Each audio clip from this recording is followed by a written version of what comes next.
rekan, selamat datang di Coffee Summary. Udah siap kan untuk konten seru lainnya? Let's summarize. Halo rekan-rekan, selamat datang di mata kuliah praktik penindakan keimigrasian ini, di mana kita akan menyelami aspek-aspek krusial dari penegakan hukum keimigrasian. Pernahkah kalian berpikir, kenapa imigrasi bisa melakukan penindakan kepada orang asing? Misalnya melakukan pendeportasian dari wilayah negara Indonesia.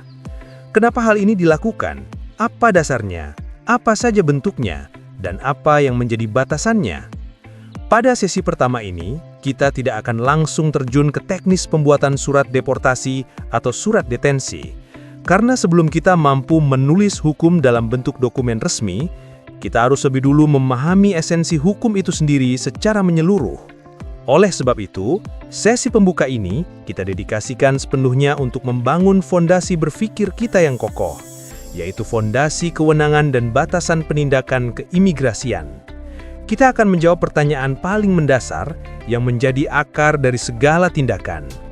Mengapa negara, melalui lembaga imigrasi, berhak melakukan penindakan terhadap orang asing, misalnya melakukan pendeportasian dari wilayah negara Indonesia? Kenapa hal ini dilakukan? Apa dasarnya? Apa saja bentuknya? Dan apa yang menjadi batasannya? Sebelum kita melangkah lebih jauh ke materi inti, saya ingin kita berhenti sejenak dan merenungkan judul mata kuliah kita ini.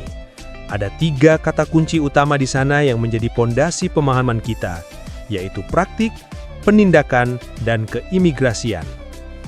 Kata keimigrasian adalah domain utama kita, yang bukan sekedar tentang paspor dan visa semata, melainkan sebuah arena hukum yang kompleks di mana kedaulatan negara, hak asasi manusia, keamanan nasional, hubungan diplomatik, dan pertumbuhan ekonomi saling bertemu, serta seringkali saling berbenturan satu sama lain.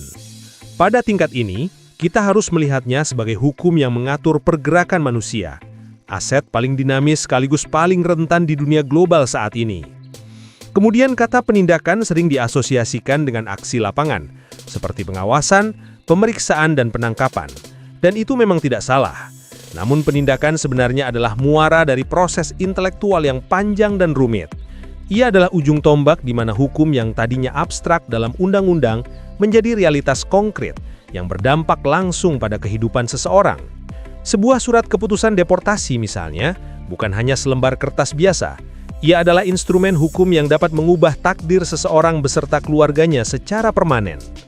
Oleh karena itu, penindakan dalam mata kuliah ini kita maknai sebagai manifestasi tertinggi dari kewenangan negara yang harus dijalankan dengan presisi hukum yang luar biasa tinggi. Dan yang paling penting dari semuanya, kata praktik. Mungkin sebagian kalian membayangkan bahwa kita hanya akan belajar mengisi formulir berita acara pemeriksaan atau BAP atau merancang format surat keputusan semata. Tentu saja aspek teknis itu akan kita sentuh secara mendalam nanti. Namun makna praktik di tingkat ini jauh lebih dalam dan esensial daripada itu. Ini adalah tentang praktik intelektual seorang yuris profesional. Ini adalah tentang melatih kemampuan kalian untuk mendiagnosis sebuah kasus seperti seorang dokter yang teliti, di mana kalian harus mampu melihat fakta-fakta secara jernih, mengidentifikasi penyakit atau pelanggaran hukumnya secara akurat dan tepat. Selain itu, ini melatih kalian untuk menganalisis dengan pisau bedah teori dan peraturan, membedah setiap aspek kasus, mempertimbangkan semua opsi tindakan yang tersedia secara komprehensif. Dan yang paling sulit serta krusial, ini tentang mengambil keputusan atau judgement yang tidak hanya sah secara hukum, tapi juga dapat dipertanggungjawabkan secara etis, proporsional, dan adil. Saya berharap rekan-rekan semua dapat berpartisipasi aktif dalam diskusi ini. Mari kita jadikan mata kuliah ini sebagai sebuah laboratorium intelektual yang hidup, di mana kita membedah, memperdebatkan, dan pada akhirnya menguasai seni dan ilmu dari praktik penindakan keimigrasian secara utuh. Baik, mari kita mulai perjalanan kita dengan pembahasan berikutnya. Agenda dan tujuan. Ini adalah peta jalan kita untuk sesi ini, yang dirancang secara sistematis untuk membangun pemahaman dari fondasi hingga puncak argumen. Tahap pertama, kita akan menggali akar dari semua kewenangan imigrasi, yaitu konsep kedaulatan negara. Kita memulai dari titik yang paling hulu dan paling fundamental, yaitu kedaulatan negara. Karena dalam struktur penalaran hukum, legal reasoning, kita harus selalu memulai dari premis mayor atau dalil utama yang menjadi sumber dari segala dalil turunan. Kedaulatan adalah alfa dan omega dari hukum keimigrasian. Tanpa pemahaman yang kokoh tentang konsep ini, semua peraturan teknis tentang visa, izin tinggal atau deportasi akan terasa seperti aturan-aturan arbitrer yang mengambang tanpa dasar yang kuat. Dalam segmen ini, kita tidak akan sekedar mengulang definisi kedaulatan dari buku teks biasa. Kita akan melacaknya secara filosofis. Bagaimana konsep kedaulatan negara memberikan hak absolut untuk mengecualikan orang asing. Kemudian kita akan melihat bagaimana konsep filosofis yang agung ini diterjemahkan ke dalam doktrin hukum yang lebih operasional seperti droit de regard, yaitu hak untuk mengawasi, dan bagaimana ia membentuk kebijakan fundamental seperti selektif polisi. Tujuan dari segmen pertama ini adalah untuk membangun kesadaran tentang betapa luas dan dalamnya sumber kewenangan yang dimiliki oleh negara dalam urusan keimigrasian. Kita akan membangun tesis tentang adanya sebuah kekuasaan yang nyaris tanpa batas namun tetap terikat prinsip. Tahap kedua, kita akan membedah dua wajah penegakan hukum keimigrasian, yaitu jalur administratif dan jalur pidana, agar kita tidak salah kamar dalam menerapkan hukum. Setelah kita membangun premis tentang adanya kekuasaan yang sangat besar, pertanyaan logis berikutnya adalah bagaimana kekuasaan tersebut diejauantahkan atau dijalankan secara konkret. Disinilah kita masuk ke elemen kedua, dualisme penegakan hukum. Segmen ini berfungsi sebagai kategorisasi fundamental, di mana kekuasaan negara yang besar itu disalurkan melalui dua pipa hukum yang sangat berbeda, dengan filosofi, prosedur, dan konsekuensi yang sama sekali tidak sama. Di satu sisi, pipa hukum administrasi yang bertujuan menjaga ketertiban dan kepatuhan secara efisien. Di sisi lain, pipa hukum pidana yang bertujuan memberikan penghukuman dan efek jera yang lebih berat. Mengapa pembedaan ini krusial di tingkat ini? Karena seorang praktisi hukum yang tidak mampu membedakan dua alam hukum ini secara presisi, beresiko salah menerapkan instrumen hukum, seperti seorang dokter yang salah membedakan antara infeksi bakteri dan infeksi virus, yang akan berakibat pada pemberian resep yang salah total dan berpotensi fatal. Segmen ini akan menajamkan pisau analisis kita untuk memastikan kita selalu berada di jalur hukum yang tepat, yaitu hukum administrasi, yang menjadi fokus utama mata kuliah ini. Tahap ketiga, kita akan membahas koridor atau rambu-rambu yang membatasi kewenangan tersebut, yaitu asas-asas umum pemerintahan yang baik atau AUPB. Sekarang kita sampai pada puncak dari arsitektur argumen kita. Jika segmen pertama kita membangun tesis tentang kekuasaan yang luar biasa besar, maka segmen ketiga ini adalah antitesisnya, yaitu tentang batasan, kendali dan koridor yang mengikatnya. Disinilah letak dialektika hukum yang sesungguhnya, kekuasaan power versus batasan limitation. Kita akan membahas AUPB bukan sebagai daftar asas yang harus dihafal secara mekanis, melainkan sebagai perwujudan dari prinsip negara hukum, Rechtsstaat, yang berfungsi untuk menjinakkan kekuasaan negara, Machtsstaat. AUPB adalah hati nurani dari hukum administrasi. Ia adalah instrumen yang memastikan bahwa kewenangan besar yang bersumber dari kedaulatan tadi tidak dijalankan secara absolut, tiranis, atau sewenang-wenang. Kita akan melihat bagaimana asas proporsionalitas, kecermatan dan larangan penyalahgunaan wewenang menjadi benteng pertahanan bagi individu di hadapan kekuasaan negara yang masif. Segmen ini akan membekali kita dengan perangkat yuridis untuk menguji, mengkritik, dan pada akhirnya memastikan setiap tindakan-penindakan yang diambil adalah tindakan yang dapat dipertanggungjawabkan secara penuh. Dan, akhirnya, bagaimana gabungan ketiga elemen ini membawa kita pada tujuan pembelajaran kita hari ini? Jika kalian perhatikan, agenda yang diminta adalah mampu menganalisis dasar filosofis, teoritis, dan batasan yuridis dari penindakan keimigrasian. Elemen agenda pertama secara langsung memberikan kita pemahaman tentang dasar filosofis kewenangan melalui kedaulatan. Elemen agenda kedua dan ketiga secara komprehensif memberikan kita pemahaman tentang batasan yuridis dari kewenangan tersebut, baik dalam hal pilihan jalur hukum, administratif maupun pidana, maupun dalam pelaksanaan kewenangan itu sendiri melalui AUPB. Jadi, pada akhir sesi ini, kita tidak hanya akan mengetahui apa itu kedaulatan atau apa saja jenis-jenis AUPB secara superficial, melainkan lebih dari itu, kita diharapkan mampu menggunakannya sebagai sebuah kerangka analisis yang utuh dan terintegrasi. Ketika dihadapkan pada sebuah kasus keimigrasian, para pejabat imigrasi akan terlatih berpikir secara sistematis. Apa sumber kewenangannya, masuk ke jalur hukum yang mana, dan apakah pelaksanaannya sudah mematuhi koridor-koridor pembatasnya. Kemampuan analisis inilah yang membedakan seorang ahli hukum dari seorang teknisi hukum biasa. Tujuan akhirnya jelas, setelah sesi ini, kita semua diharapkan mampu menganalisis setiap kasus keimigrasian, tidak hanya dari bunyi pasalnya semata, tetapi dari dasar filosofis dan batasan yuridisnya secara mendalam. sebagai bekal esensial sebelum kita melangkah ke sesi-sesi praktik yang lebih teknis nanti. Demikianlah alur arsitektur pembahasan yang rapi dan logis. Mari kita mulai dengan tahapan pertama. Kedaulatan negara sebagai fondasi kewenangan. Teori kedaulatan. Baik rekan-rekan, mari kita pusatkan perhatian kita pada slide ini yang menampilkan satu kata kunci utama, kedaulatan. Saya berani mengatakan bahwa 99% dari keseluruhan hukum keimigrasian, baik di Indonesia maupun di negara manapun di dunia, adalah turunan langsung dari konsep tunggal ini yang begitu fundamental. Ini adalah raison d'être, alasan keberadaan dari hukum keimigrasian itu sendiri, yang memberikan legitimasi bagi negara untuk mengatur pergerakan orang asing. Pemikir seperti John Bodin, seorang ahli hukum dan filsuf politik legal dari Prancis yang hidup pada tahun 1530 sampai 1596 dan terkenal dengan teori kedaulatannya, mendefinisikan kedaulatan sebagai kekuasaan mutlak dan permanen dalam sebuah negara, dengan indikator utamanya adalah wewenang tunggal untuk menciptakan hukum dan menjalankan fungsi-fungsi kenegaraan yang paling fundamental. Absolut artinya tidak ada kekuasaan lain yang lebih tinggi di dalam teritorialnya sendiri.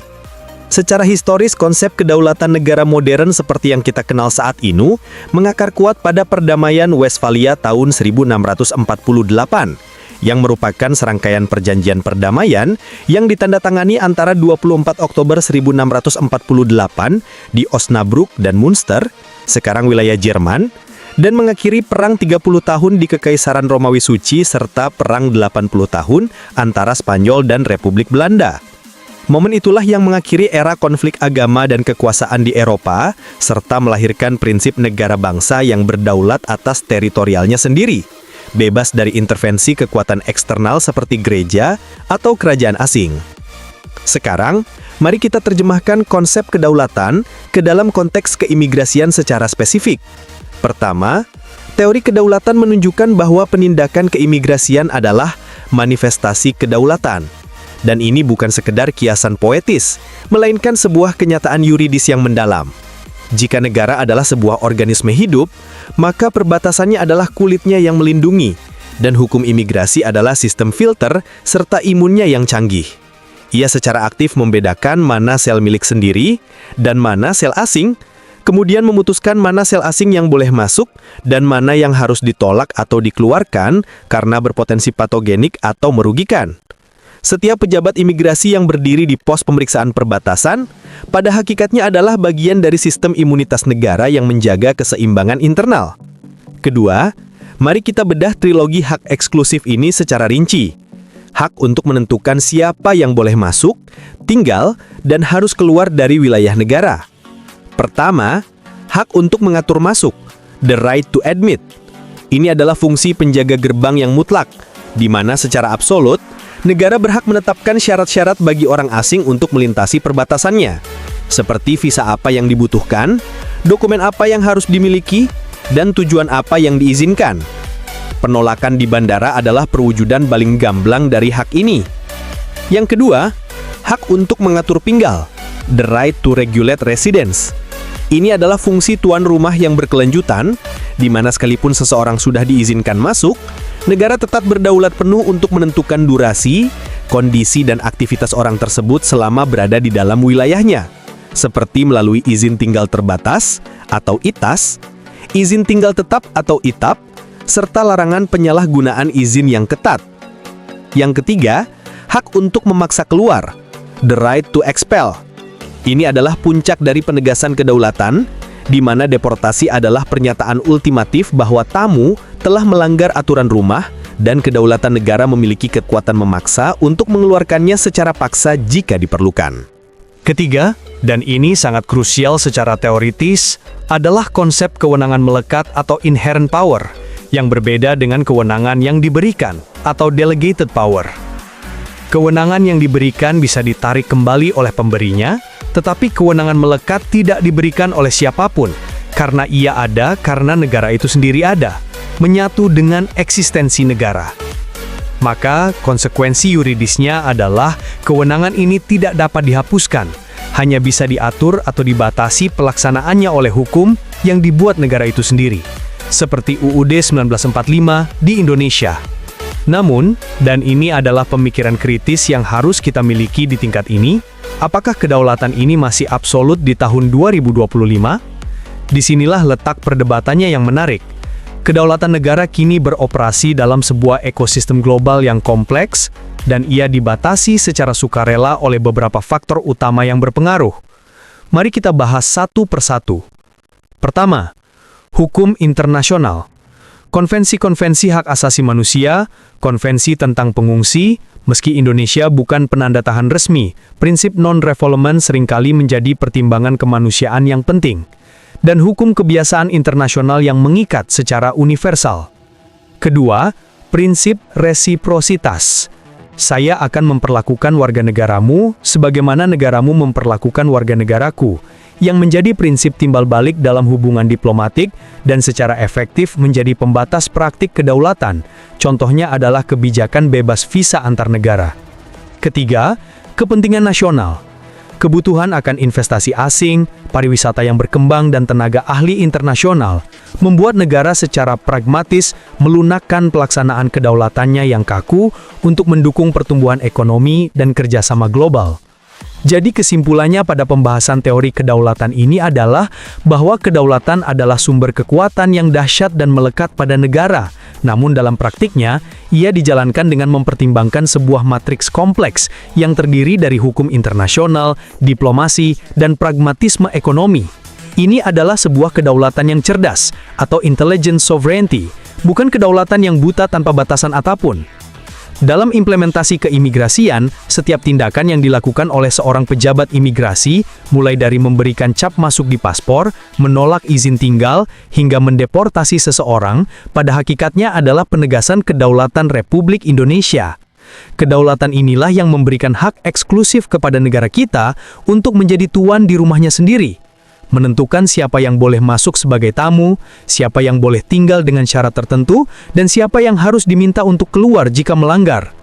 Penting untuk dipahami, ini bukanlah kewenangan yang diberikan oleh entitas lain, melainkan kewenangan yang melekat atau inherent power pada eksistensi negara itu sendiri. Tanpa kedaulatan untuk mengatur lalu lintas orang, sebuah negara pada dasarnya belum merdeka sepenuhnya. Droit de regard dan kebijakan selektif sebagai konsep turunan dari teori kedaulatan. Sebelumnya dikatakan bahwa kedaulatan yang begitu agung itu tidak bisa bekerja sendiri di tataran praktik. Ia membutuhkan tangan dan pikiran operasional yang konkret untuk diterapkan sehari-hari. Disinilah muncul dua konsep turunan yang penting dan saling melengkapi, yakni droit de regard dan prinsip kebijakan selektif, yang menjadi alat untuk mengoperasionalkan kedaulatan dalam penindakan keimigrasian.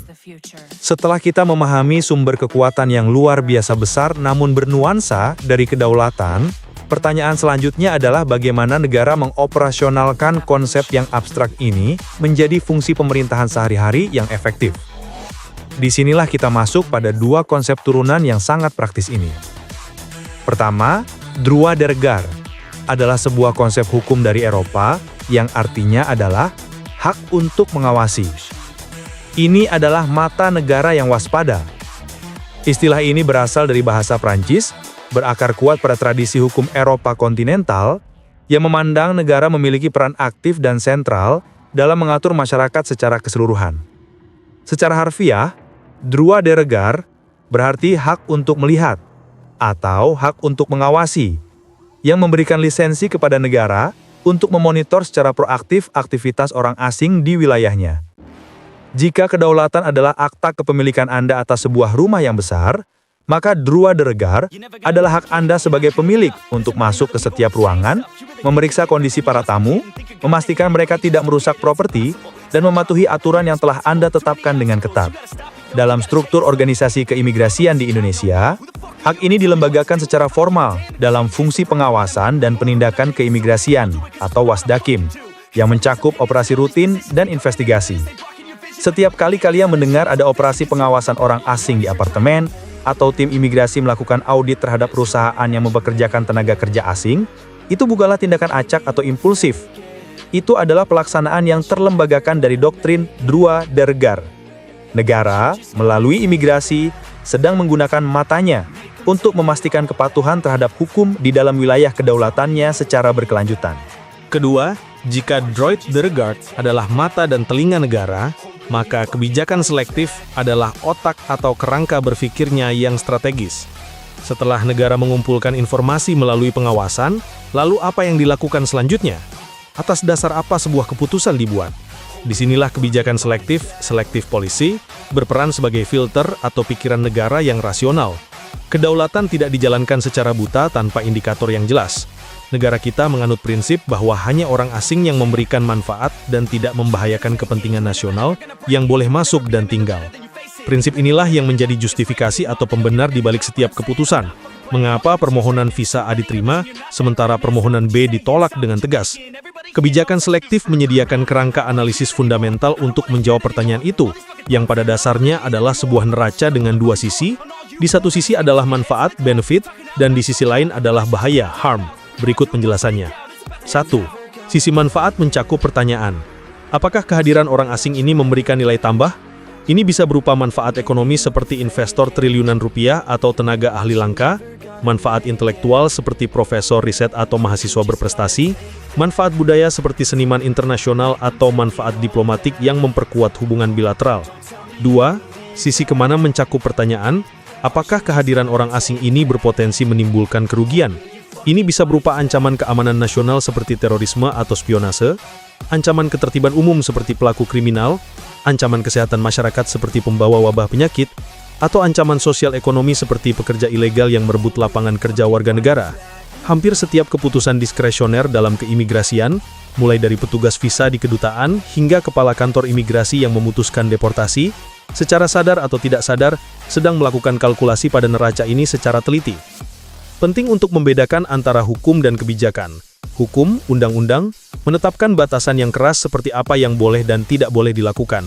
Sementara kebijakan, policy, beroperasi di dalam ruang abu-abu yang ditinggalkan oleh hukum, yaitu apa yang sebaiknya dan tidak sebaiknya dilakukan berdasarkan konteks. Seorang pemohon visa mungkin memenuhi semua syarat hukum, tetapi jika berdasarkan analisis kebijakan ia dinilai berisiko lebih besar mendatangkan harm daripada benefit, permohonannya bisa ditolak dengan alasan yang kuat. Jadi, untuk mensintesiskan keduanya secara keseluruhan, negara menggunakan Droid the Guard untuk mengumpulkan fakta di lapangan secara proaktif, kemudian memasukkan fakta tersebut ke dalam kerangka analisis kebijakan selektif untuk sampai pada sebuah keputusan yang bijaksana. Proses mengawasi lalu menimbang ini adalah ritme kerja fundamental dari penegakan kedaulatan keimigrasian yang efektif dan bertanggung jawab. Halo rekan, nggak terasa ya udah mau selesai. Toh iya, tonton terus ya kelanjutan konten seru lainnya di channel kita.